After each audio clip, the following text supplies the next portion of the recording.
Hey, is it just me, or does everyone use Google Maps now, even when you already know where you're going? Like you've driven to this place 100 times.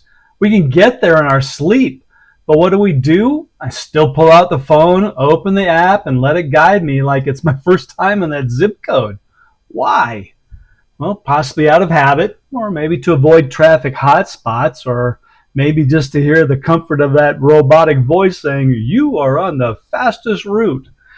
But it got me thinking, how far have we come, and is it for the better?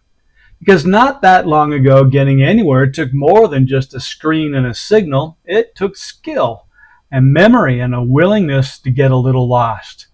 Before Siri told us to make a U-turn when possible, there was a time when navigating the world meant actual skills, not battery life, not signal strength, just your brain, a paper map, and a highlighter.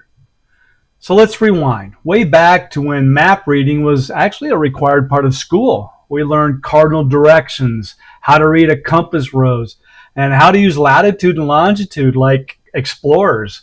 You didn't tap to zoom. You had to find your starting point and then your destination and calculate the distance using that little scale at the bottom. We carried road atlases so big they needed their own seatbelt. City map books broken down into 100 sections. If you were in D3 and needed to get to G6, you were flipping pages like a cryptographer. But let's get real. If you could fold a giant map back up neatly, man, you were part of the elite.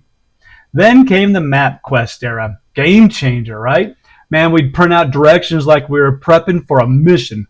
Page after page, turn left on Maple, then right after the Shell station. Miss one turn? Oh, that whole plan gone. And asking for directions? Pfft, that's the nuclear option, right? I don't need help. I've been here before. When? Never, but I read the map.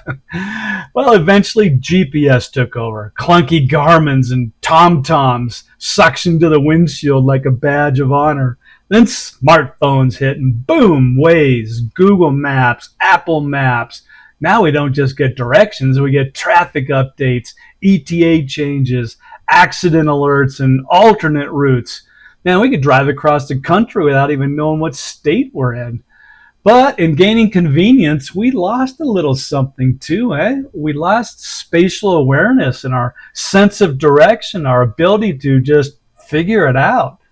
Now let's peek into the future. Where are we headed? I don't know. Maybe one day we'll have AR windshields showing us the path in real time, or possibly a GPS chip implanted in your brain. In 200 feet, think left.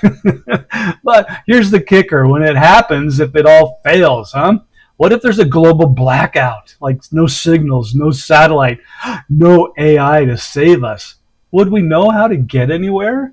Or would we just stand there like Guy from that movie, waiting for the code to kick back in? If you know, you know. So today on Nostalgia Thursday, we tip our hats to the lost art of navigation. To those who could refold a map without looking, to those who trusted instinct over an app, and to those who got lost and, man, still found something worth remembering.